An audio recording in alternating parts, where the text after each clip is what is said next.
Hey deep divers, welcome back. Hit that like button, subscribe to the channel, and drop your thoughts in the comments. Because today we're diving into a story that has everyone talking go. Comedian Tony Hinchcliffe appearing at a Trump rally. Ooh, interesting. Yeah, and we've got this article from the Daily Beast. Trump campaign knew exactly what it was getting with Tony Hinchcliffe's racist jokes. So was this a calculated move from the Trump campaign or a total miscalculation? Let's find out. I mean, it's a fascinating intersection of comedy and politics for sure, especially in this election cycle. We're talking about a comedian known for pushing the limits, performing for a candidate who's no stranger to controversy. Yeah, no, this isn't your average stand-up gig. The article highlights some of Hinchcliffe's jokes from the rally, and Right. they definitely raised some eyebrows. He had bits about Puerto Rico being a floating island of garbage Yeah. and Latinos loving to make babies. Yeah, I mean, these jokes, they rely on harmful stereotypes and generalizations. It's not just about being edgy, it's about using humor to dehumanize and marginalize entire groups of people. Yeah, for sure. Not everyone's going to be laughing at that. Yeah. But is this typical Hinchcliffe? Is this his usual style? Well, Hinchcliffe has a history of controversy. Back in 2021, he was dropped by his agency and faced a ton of cancellations after using a racial slur against another comedian on stage. Oh, wow.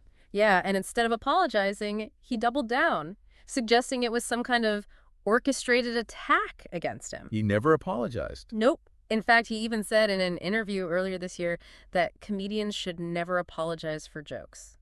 Really? Yeah, he seems to believe that any backlash, even people being offended, can boost a comedian's career. So it makes you wonder, is he being genuine or is this just a way to get attention? Yeah, it makes you think about his intentions. Are these jokes meant to make people laugh or just to provoke them? Exactly. Where's the line between pushing boundaries and just perpetuating harmful stereotypes? Right. So what about the Trump campaign? What was their response? Do they know about Hinchcliffe's history? Well, they put out a statement saying that the jokes don't represent their views or President Trump's. Come on. Is that really believable? I mean, the article argues that with his track record, they had to know what he was about. It seems like they're trying to condemn the jokes, but maybe also benefit from the sentiment behind them. Yeah, it's like they're trying to have it both ways. It definitely makes you wonder what their strategy was in inviting him to perform. Right. It's not like they picked a random name. Yeah. Hinchcliffe has been pretty vocal about his political views, even aligning himself with right-wing talking points. The article mentions his stance on things like COVID masks, so it's hard to believe they didn't have a clue what they were getting into. Exactly. And that's where things get really interesting because then you have to consider the political implications. We're days away from a close election, and Trump has Hinchcliffe up there potentially alienating entire groups of voters, especially Puerto Ricans. That's a huge gamble. It almost feels like shooting themselves in the foot, especially when you think about how important the Puerto Rican vote is in those swing states. Yeah, the article points out that alienating nearly 1 million Puerto Rican voters in those key states could really swing the election. It's a demographic they can't afford to ignore, and this incident could have some serious consequences. This is getting complicated. It's not just about jokes anymore. It's about strategy, potential consequences, and the bigger picture. Hinchcliffe has really stirred things up. Definitely. But before we dive into those political implications, let's take a step back and look at Hinchcliffe's comedic style. Is he just a provocateur? Is he pushing the limits of comedy, or is there something more calculated going on? What's interesting is Hinchcliffe doesn't shy away from controversy at all. He leans right into it. And if you look at his material, there's a definite pattern there. He seems to target certain groups, often with jokes based on stereotypes and prejudice. So it's not just about pushing the boundaries of comedy. It feels deliberate. Like he's making a choice with his targets and how he responds to the criticism. Exactly. He's positioning himself as like a free speech warrior, someone who won't be silenced by the woke mob. We've seen this tactic before, using censorship as a shield to deflect from the real issue, the harmful rhetoric. Yeah. It's kind of clever when you think about it, even if you don't like his jokes. He comes off as the victim of cancel culture and gets sympathy from certain audiences. Right, and it helps him solidify his base.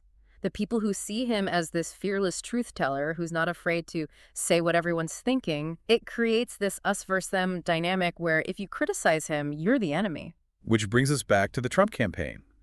They knew this could blow up in their faces. So what were they thinking? Were they trying to tap into that same us versus them mentality? Appeal to the base who love that he's triggering the libs? It's definitely a possibility. The article suggests that the Trump campaign might be willing to overlook the offensive jokes to appeal to a certain part of their base, a group that might be more receptive to this kind of humor. But that's a risky move, isn't it? Alienating potential voters in swing states all to appeal to one demographic.